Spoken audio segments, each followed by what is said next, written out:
Well, you know, it's medical. It's medical. It's medical. I love how they said here in Pennsylvania that you can't shut those CBD and marijuana stores down and the vape shops because people need that, especially now. Yeah, you know what? It was explained to me, and you know, sometimes you just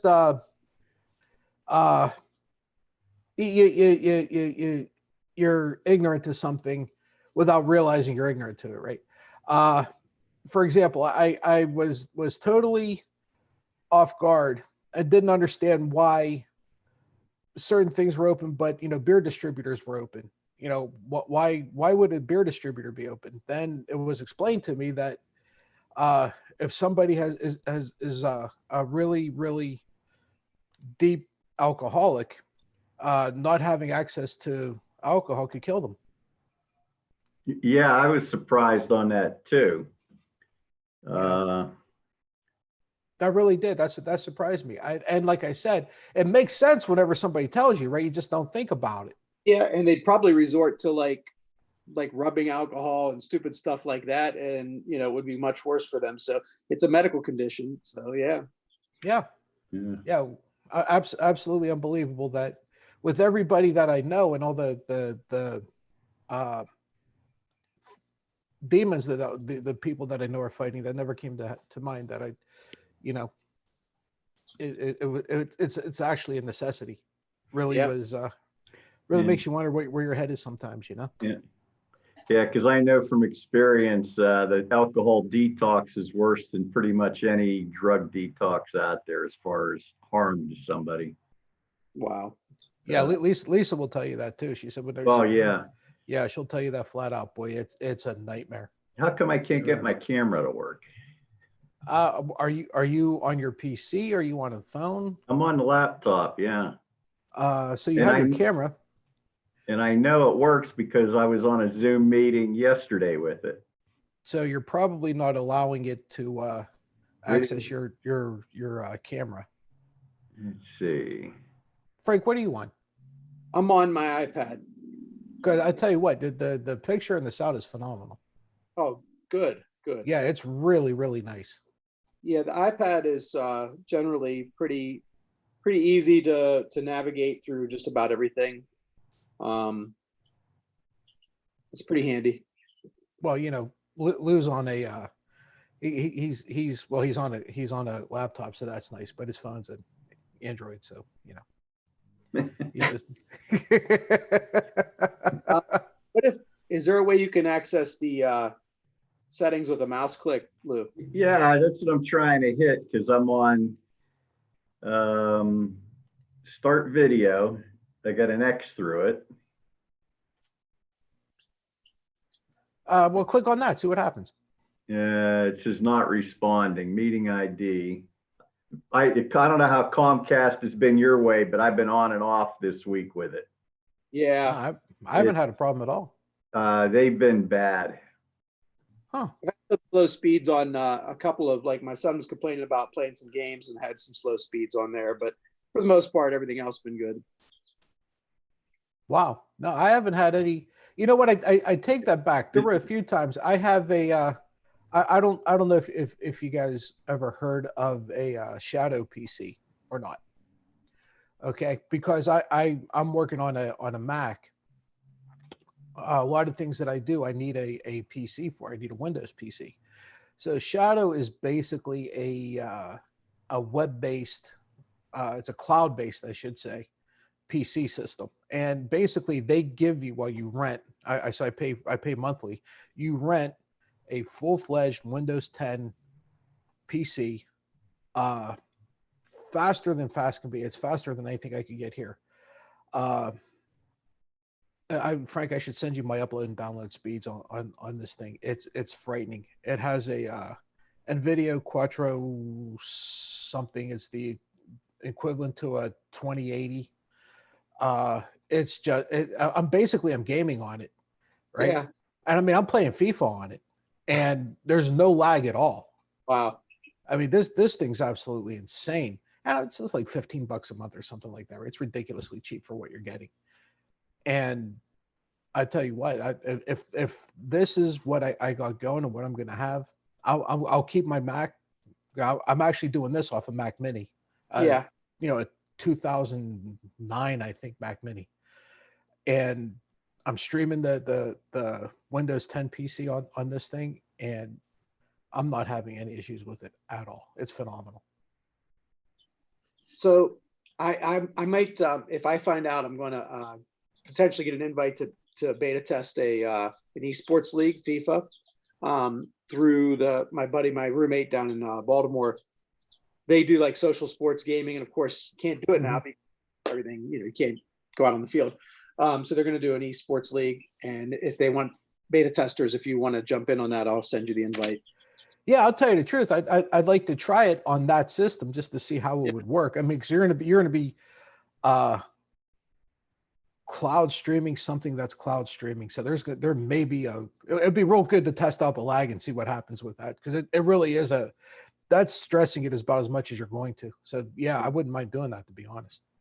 So I had a thought, Lou and Patsy. I wanted to see if we're recording and streaming this now. We're live as soon as we get on, we're live.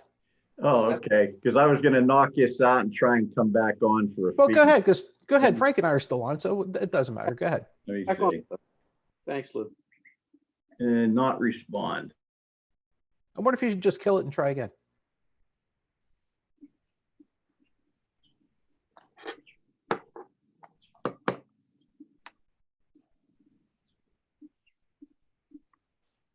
Yeah, we are actually live on I know we're live on Twitch because I'm looking at it. I can see it. I'm curious to see if we are live on Mixer. We should be. That would be really cool if we are. Let me see here. I love it. See. And also we should be live on YouTube as well. So let me check on Mixer here real quick and see if we're live on this. Ooh, what was that? Was that Lou? That had to be Lou. That had to be Lou. Yep, we're live on Mixer. Nice. So that's cool. While we're looking at those, what are we going to tell everybody? I think we're going to be on daily for the most part, except for what, Wednesday? Yeah, this will be Wednesdays. Okay, so we're going to be on every day from the 5:30 time slot, and we're going to have a variety of guests. And you and I will probably be, at least one of us will be a constant on this show. And we might do some rapid fire questions and some BSing and talking and just whatever comes to mind, and talk about what the day holds. Plan to have some fun with it. Maybe, some serious talk occasionally too. But for whoever's joining us, we're happy that you're joining us. And I'm really excited about this format, Patsy. Yeah, I am too. I like the fact that it's I don't want to say smaller, but it's more condensed. It's quicker, so we can get into things right away. Whenever I started this, I gave us a 15-minute time limit that we were only going to be on for 15 minutes. However, that 15 minutes usually starts at 6 o'clock, and yeah, we're live on YouTube too, so we're live everywhere. Awesome. Yeah, so that's fantastic. A couple of bugs that we do have to work out, obviously, is chat. How we're addressing chat on Twitch, on Mixer, on YouTube. How we're doing that. That's going to be an issue for us that we're going to have to figure out a way to resolve. I don't know if just each one of us wants to take one, or if we can find something that's going to combine them all. To be honest, I really didn't look that far into it. But that's something we have to address. And we got to find a way to get on Facebook. And I'll be honest, and I'm not going to ask anybody else to do it, simply and the reason I'm saying that is because I'm not willing to do it. Is I don't want to make a Facebook account just to have this live on there. There's a reason I'm not on Facebook, so I'm not going to ask anybody else to do it. Use somebody else that already has one that's close to us. Would we be able to use that? Or I could use.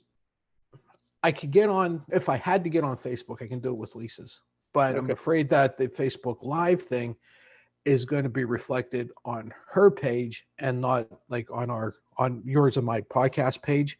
Right. And if that happens, then she's just asking for a whole lot of trouble at work. Gotcha. So I'm real hesitant to try to set that up. Yeah, let me ask you this. What's this, if somebody wanted to search for this, what would they look for? Just the Frank and Patsy podcast. Okay. Yep, that's it. And we're like dog shit, dude. We're everywhere.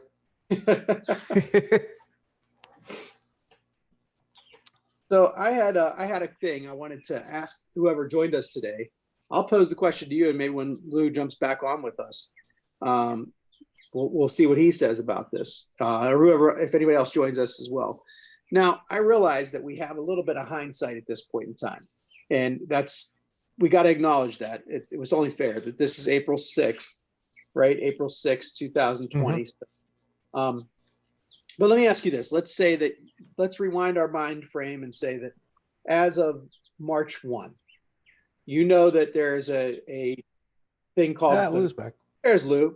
That's awesome. So maybe he can jump in on this question too. I was just going to pose a question, Lou. Yeah, honestly, hold on a second, Frank. Just let me get this into to Lou real quick. You really haven't missed anything. Okay. Okay, go ahead. No worries. So I was just, Patsy and I were just talking details about what we're still calling this the Frank and Patsy pod, even though this is the daily format, and that we have about a 15-minute time frame. So we were just kind of chatting about that. But I had to, we have the benefit of hindsight, but if we were to try to like transport our minds back to March 1st and say, just think about the knowledge you had at that time, nothing else. If you had that knowledge that there was this thing called the novel coronavirus, meaning that there's a coronavirus that's never been encountered in humans before, but we know it's made the jump to humans. And it hasn't really, spread very far knowingly within the United States at that point in time. There's been the cases in Washington State. If you were magically the president of the United States, just name me like 2 or 3 steps that you think you'd take right off the bat at that point. If you could just do whatever you wanted to try to control this, what would you do? Well, I think the first thing I wouldn't have done was got rid of the department that handles these things. So just looking at the negative, right? I think probably the first thing I would do is find out how it's affecting people, and make sure that we have whatever capacity we need in order to help those people who are going to who are going to come down with the virus. Because let's face it, if you know what's happening in China and you're seeing how it's spreading, even if you're not sure, or even if the data is not supporting it yet, somewhere in the back of your mind, I would think you have to assume that, okay, we have to get ourselves prepared for when and if it comes here, right? You got to be defensive about it. I mean, that's the safe way to do things, right? So that'd be the first thing I do is what happens to these people? How are they being treated, and do we have the capacity to do that here? I would think would be the first thing that I would do. Yeah, I think that's a great thing to just assess that right off the bat. Lou, are you able to comment at this point? I think Lou's not even on anymore. He sent us a message on our Discord channel. His quote was, "Seems it's foobar at the president. Maybe connection here." All right. Here's some of the things that were kicking around in my head, and you and I have talked about some of this on our longer form podcast, audio only. But one thing I thought about recently was this. I think that if you see what's going on in Italy and Spain, even as of March 1st, you see that they're locking down towns, they're locking down areas, they're locking down large, areas and keeping people from moving and asking them to stay inside. I think what you do is you say, look, we're going to have an immediate ramp up of medical equipment that we need. We're going to ask all hands on deck, whoever can convert their equipment to making ventilators, oxygen tanks, masks, go ahead and do that. In the meantime, I want everyday American citizens to understand that as of March 5th, you're going to have a window of time from March 5th to March 8th. And you go out and prepare everything you need for your household, your apartment, whatever it is. And if you need to have an understanding of what you might need, here's a list. FEMA's prepared a list. Here's the things that everybody needs in their house. You make your checklist. And if you need assistance with that, we're cutting a check to everybody to make sure they have enough money to go out and get these things. you go out and get those things. And then also we'll do this. If your garbage day in your community is Monday, you go to the grocery store on Monday. If it's Tuesday, you go to the grocery store on Tuesday, and on and on and on. That way you don't have this big rush in that 3 or 4 day period of time. And if you miss your day for whatever reason, legitimately, you can't go that day, there's a catch-all day at the end of the period. And then we're shutting everything down for 2 weeks. We're shutting everything down for 2 weeks because we'll stop the spread of the virus by having no movement. So they could have calmly prepared everybody, calmly given everybody the resources to prepare, calmly given the people resources to go out and get the things they need, and then have a shutdown, which wouldn't have scared everybody at the moment, because we would have said, we're all prepared for this now. And there is some leeway if you have to run out and grab something. But a 2-week pain period versus this uncertainty of ongoing and not knowing, are we going to ever get out of this for months now, would have been something I would have thought about trying. Yeah, I think that, just the idea of taking a 2-week hit, I think, Frank, that scared a lot of people for some reason. And I understand why. I mean, it's not a criticism by any means, and I'm not trying to point a finger or place blame on anybody. I think that having this whole thing stop, just everything we do just stop dead for 2 weeks. I think that scared a lot of business people. I think that scared a lot of politicians, because it scared a lot of business people. I think it scared a lot of, I think it scared everybody. But I think people who were more either younger or more progressive would have been more receptive to it than the older people or politicians or whatever. There's Lou. There he is. Hi, Lou. Well, Hey, it's still working. He's still working on it. All right. He's still working. Yeah, and that's where the hindsight and what we have now does play a part. But it's leadership, right? And if you look back, Oh yeah, you look back at what George W. Bush said 15 years ago about pandemics and the preparation needed for pandemics, and they put something in place, which was part of your first answer was you wouldn't have taken apart what was in place, you wouldn't have dismantled that. And I think that leadership is making those tough decisions and providing calm in a time where there could be panic, and providing people with the opportunity to understand, here's the transparency, this is coming, we need to do something about it. We can prepare as a nation. We can have everybody have a chance to do what they need to do. We're not going to rush you in and lock you behind closed doors, but we need to all pull together in an effort to protect ourselves. And where there's calm leadership and transparent leadership with a clear vision, you can overcome some of those things. And even George W. Bush, that sometimes he was that folksy, goofy kind of person. He had enough foresight to know that a pandemic like this could happen. Hey, Lou, there you are. Great to see you. Hey, Android. Yeah. Hey, Lou, do me a favor if you can. Right now, is your phone vertical? Yeah. See if you turn it horizontal and see if it white. There you go. That looks better. There you go. How's that? Yeah, that's much better. I don't know what's going on with the connection. It keeps buffering on the PC for some reason. Well, yeah, you know what? It might just be your connection. Thanks for being persistent and using the other option that you had. Because Xfinity was down the street about an hour ago working on the pole down at Fazioli's old office. Oh, really? Yeah.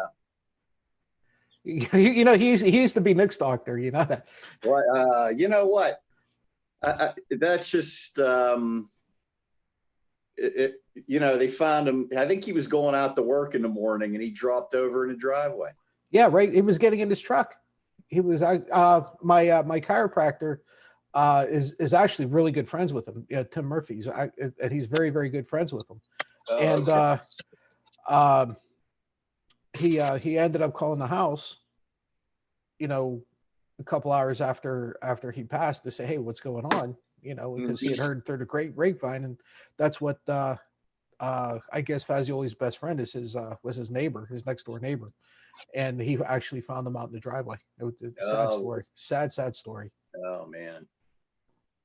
So Lou, Patsy and I asked and answered this question of each other, and we were hoping that you could jump in when you get back on with us. If you had, without the benefit of hindsight, if you could transport your mind frame back to your back to March 1st and the available information at that time as it was coming in, and we knew that novel coronavirus existed, but that it was here, but in smaller numbers than it is now. And you've seen what's going on in Spain and Italy and other places, and China and South Korea. If you were the president of the United States, you had an opportunity to set policy. What maybe would be some of the first couple things that you would do to try to address this?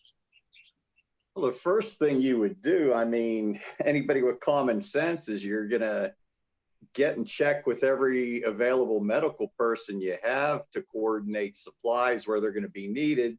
Because of the size of this country, you knew it started in Washington first. And all you had to do was look to see how fast it was expanding there. And then you knew, you know, any place with an international airport was going to be the hot spots in the country. So you knew the first thing you target's going to be what, San Francisco, LA, Chicago, Atlanta, and New York City. I mean, because that's where it's going to come from. That's where the majority of your GDP is. That's where your businesses are.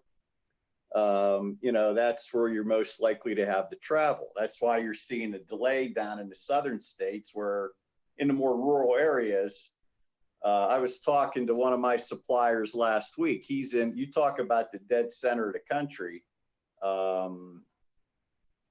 It's a little town in Missouri. It's about 10 miles from Oklahoma and 10 miles from Kansas. Oh, geez. And I asked him, I said, what's going on out there? He said they have one case in 100-mile radius from where they are. So everybody's going on about normal there. So is it going to come back to bite them in the ass? I'm rambling, but you know, just, you have to look at every part of the country to see where you need to focus your resources and what you have on everything. So, you know, we came up with 3 pretty good answers. I think everybody came up with 3 good thoughts. And it's amazing to me that, you know, we had such a disjointed response from a federal government that should have every resource at its fingertips, that had the benefit of hindsight of other pandemics, 1918 history of the Spanish flu that was available for anybody to read and understand. You know, the Ebola outbreaks, the H1N1, the SARS and MERS outbreaks, all of those things were informative, and patterns emerged from all of those things. And for some reason, you know, there was no clear and concise discussion of what plan there would be. It was just, well, this is going to go away. It's all you'll see. It'll just go away. It's a hoax. And when it was realized that it isn't a hoax, well, they'll just all go away. Did you happen to catch, I was doing a little reading on it yesterday, in and out, or was it Saturday? I saw it about George W. Bush back in 2005. I don't know if you had mentioned that he had gotten a book on the Spanish flu, and he really got into it. And at that time, he was urging his cabinet that this would be the next major thing to ever happen to this country, and we should be prepared. And they fluffed him off for a couple years. And that was one of the things he transferred over to Obama and said, this would be a national disaster.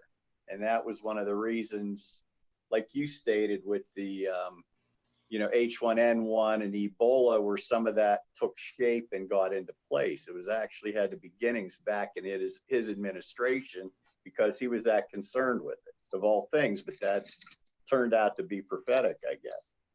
Yeah, great point. And it really ties together some of the stuff that all 3 of us have talked about. You know, Patsy said, I certainly wouldn't have dismantled the things that were in place already. And we went back to talk a little bit about that. Yeah, you provide a little bit more substance to that. So thank you. Yeah, it's amazing that, you know, there were, you know, people who thought with enough forethought to say our government needs to have this kind of response, needs to have a team in place, and that was just dismantled. So Yeah, he seemed to think or make the excuse that it was a cost cutting thing. It's amazing how all of the things that he wanted to cut costs on are things that Obama did. And even George Bush, like you said, though.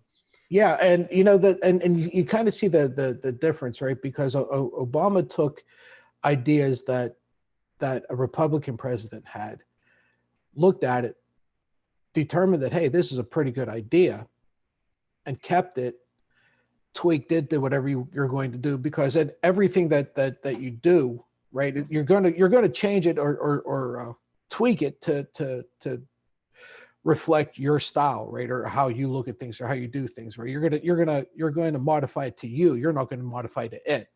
You know, I tell my students all the time, don't be a slave to the technique. Frank, I've told you that whenever you were on my floor, right? Don't be a slave to the technique. Make it your own. And you can see presidents doing that with programs, right? They kind of tweak it to their style. This guy just wiped it out. He just said, nope, we're not doing it. And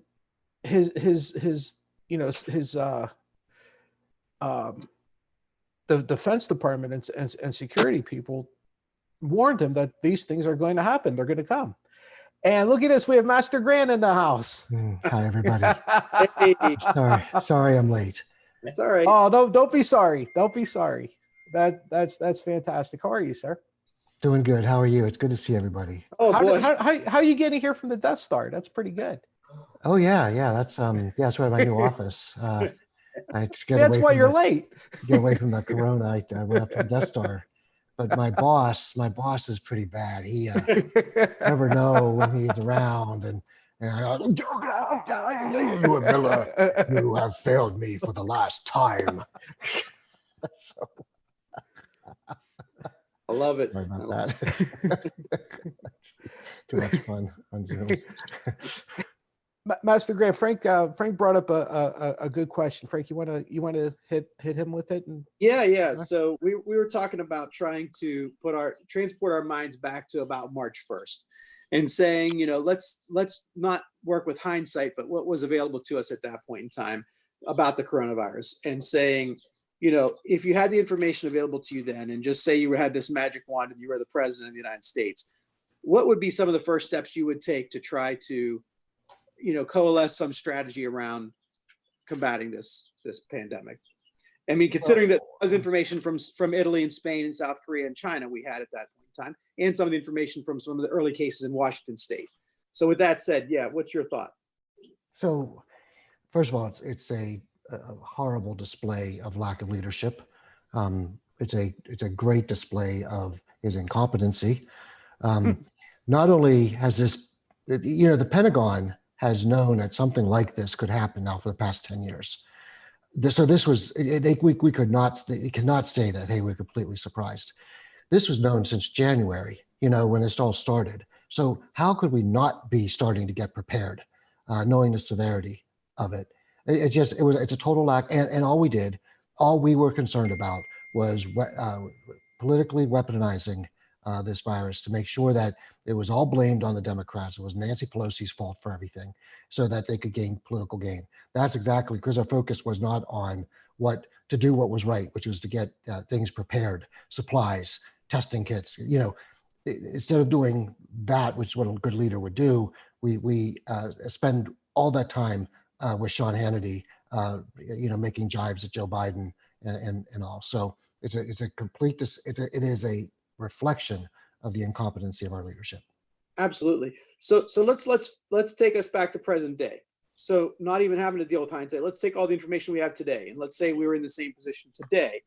Somebody turned to us and said, okay, leadership isn't working for us. We're just going to grant the opportunity now today. And then we'll go down the line, everybody talk about it. But what would be maybe one or two things you would do just today as we sit here to try to turn the tide or do something to address this problem?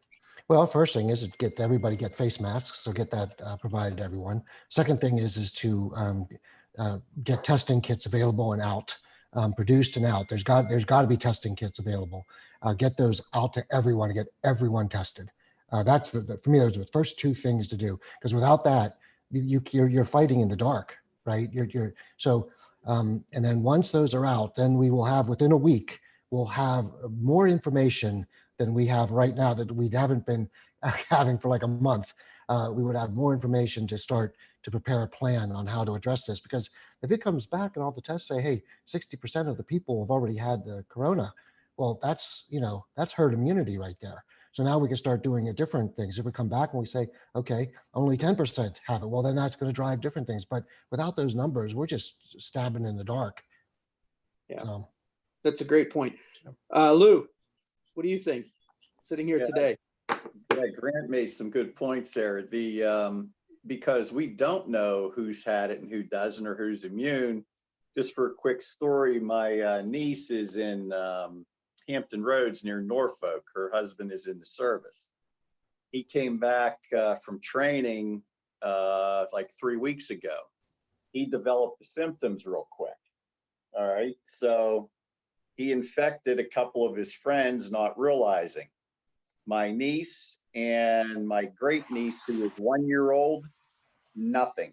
I mean, so right there, that tells you, and it's been over 2 weeks for each of them now since they were first exposed. Neither one has any symptom whatsoever. So are they asymptomatic? Or are they immune to it? Now, those are good case for, are they immune? Could their plasma help somebody that's,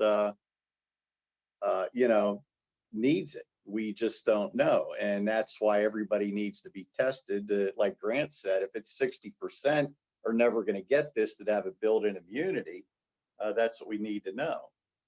And also you have to have a nationalized purchasing program. You have states bidding against one another, driving up the price of a mask from 50 cents to $6. Yeah. Who's cashing in on that? Just the middlemen, or who? On that extra money. I don't get how something like, and Frank, I understand the free market, everything, but in a situation like this, where you're not talking about normal times, you're talking about a pandemic, that raising the prices like that and forcing states, and not only the states but the federal government, to compete against each other for things that are a matter of life and death, that shouldn't be allowed to happen. It's a no-brainer, Patsy. Look, we regulate the price of milk in states. We regulate the price of certain products.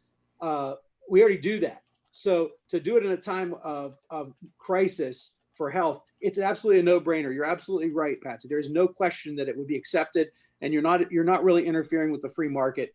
You're doing the function of what a good government is supposed to do. So absolutely, those are great ideas. And again, Patsy, I don't know if you wanted to add anything else to that. I'll give you some more time. So before I jump in with my idea, but anything else that you would want to say as we sit here today? Yeah, I to kind of go along with what your question is, and I'm kind of throwing back to what happened yesterday. And I don't even want to get into the reasons as to why Trump wanted to have that presser yesterday. We all know why. It's because Biden was on at the same time. And then Cuomo was on before him. Why would you not allow the guy who's running your CDC to answer questions when he's standing right there on the fucking podium? Why would you not? Why would you interfere with that? Or why would he interfere with that? I know you wouldn't, but why would he? I mean, it just makes no sense to me at all. Yeah, you've got the person that you're supposed to be trusting to run that position. They're the ones that have the expertise.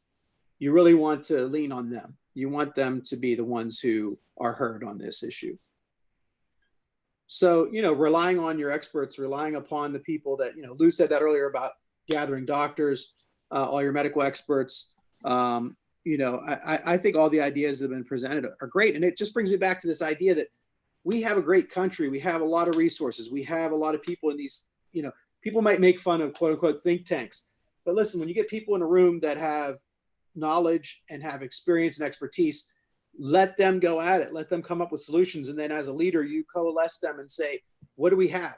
Now let's go forward with this clear policy and say, this is what we're going to do. And you provide clear, strong leadership, calming people down, saying, this is what we're going to do moving forward. We have a national plan. I absolutely agree with the idea of nationalizing prices, saying, look, here's what we're going to do. We want everybody to make make a fair amount of money off of, the production of ventilators, masks, et cetera, but what we need, but you're not going to gouge it. You're not going to make any more than what's reasonable. And we're going to set the reasonable price at this. They also set those prices for Medicare. When Medicare reimburses services in a hospital or at a doctor setting, the doctor at the hospital has to accept what Medicare is going to pay. So it goes back to your question about the free market. So I would definitely do that. I would also, as I'm sitting here today, I would say that we can also provide work. It goes back to like the time where we built dams and railroads and roadways and bridges and cetera, things like that with the public works grants. We could say we're going to hire pandemic response teams in every state and community. And what we're going to do is we're going to go out and do the testing that was already been suggested by other folks today. We're going to find out who's been infected or who's currently infected. And we're going to go back and do a history survey with each of them and make sure, who have you been in contact with? Where have you been in the last 2 weeks? And then that pandemic response team goes out and they continue to trace down anybody that could have been infected. And you do a soft quarantine with those folks so that they do not continue to infect other people. They can't leave the state. They can't leave their community. They can go to and from doctors and hospitals. They wear masks. They inform anybody that's caring for them that they've been exposed, that they're under a soft quarantine. And you basically have a built up team of people who can keep the economy going, protect the community, and continue to gather statistical information that supports the attack and treatment of this disease. Yeah, that's really logical.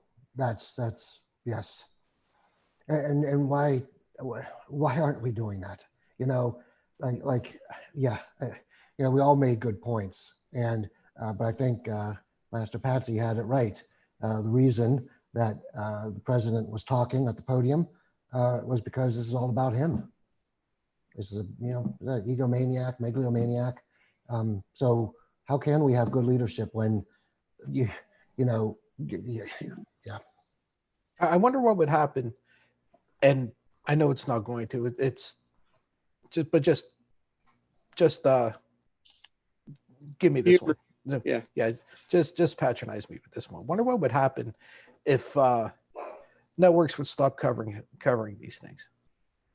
Right? I wonder if they would just what they wouldn't put it on live. They could just throw the highlights at you on whatever their 6 o'clock news, if it's still a network, or MSNBC or CNN, on whoever's show at whatever time. After the presser ends, they just throw the highlights at you. This is what we got. This is 5 minutes tops, right?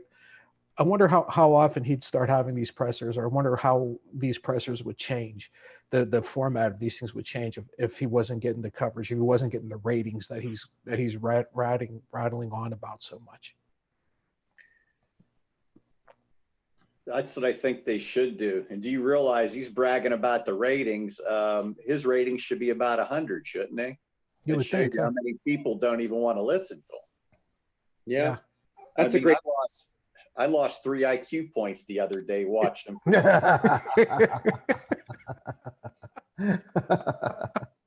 It's a 3 you're never going to get back, Never.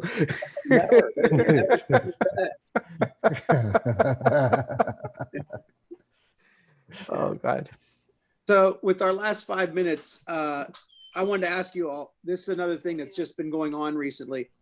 Captain Crozier that was fired or removed from the aircraft carrier. What are your thoughts about this situation? And I guess the acting admiral in charge of the Navy went and talked to the folks on the ship and said that their captain was naive and shouldn't have gone to the press about the conditions there. So whoever wants to take that first, just jump on it. But love to hear you guys' thoughts on it. I don't know if you heard, I saw a clip here. It was audio only of, what's his name, Modley, acting Navy Secretary of the Navy. Yeah, that's the one. He said that, like you said, Crozier was stupid and naive, or in so many words. And in the background, the feed was on that ship, and you heard one of the sailors say, "What the fuck?" When he heard him say that. So that just tells you that what they thought of him and how highly they regarded their captain. Well, there you go. You know, we're not in war, so why would you not? My thing is you have an aircraft carrier with 4,000 men on it. Now, if you infect that whole ship, you now have a piece of equipment that if something would happen, that is useless. Yeah. You know, you think about it, he's acting in the nation's and his crew and the ship's best interest as far as what the military expects of him. And you get a clown that's doing that is, you know, trumping on down the line, that doesn't understand what has to be done.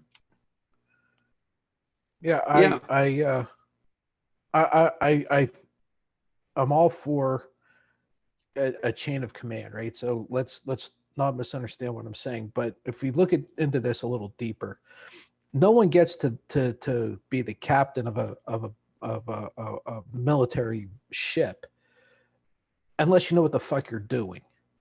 Okay, and just to throw a little dig at this guy, he wasn't the acting captain where somebody just appointed him because he, you know, gave a hell of a contribution to his campaign, right? This guy earned that position. So he understands the chain of command. He understands the necessity for doing things in a you know, proficient military manner. And yet he still felt compelled to do this. Why?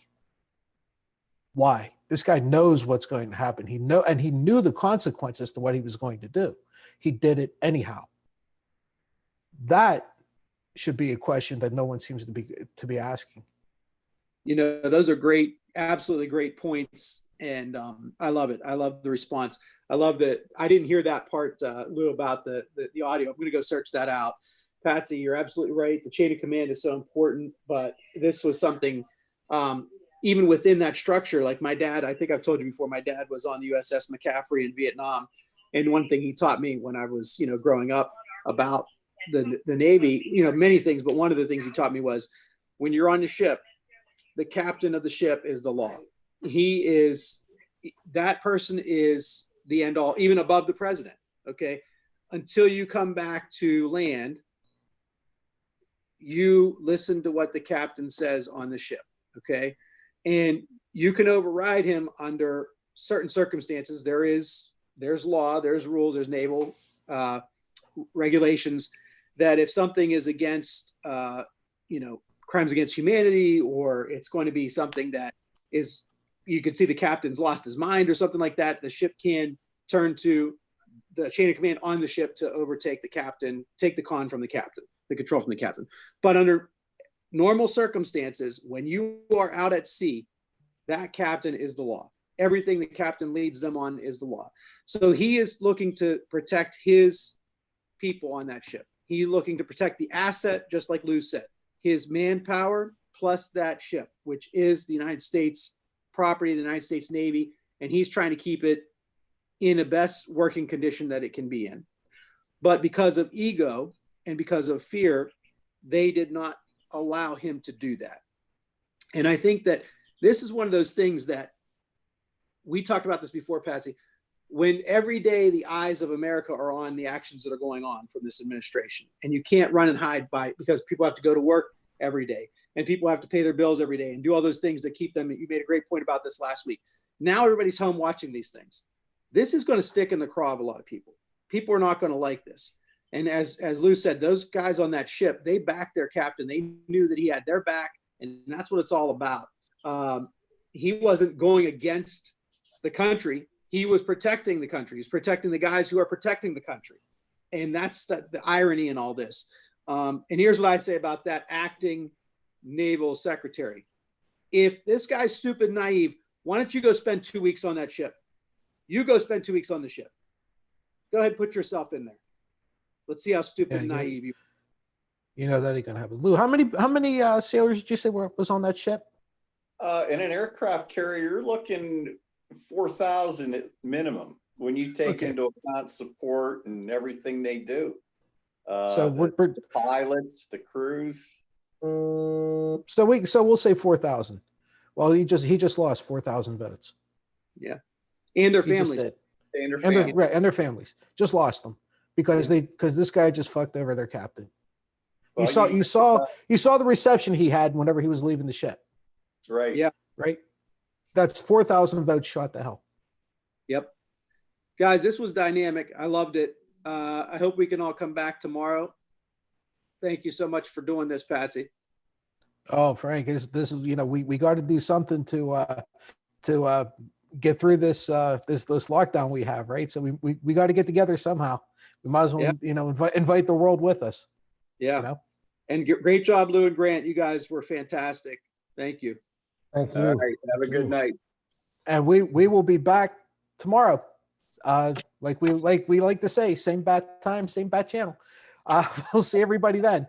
Take care. Bye-bye.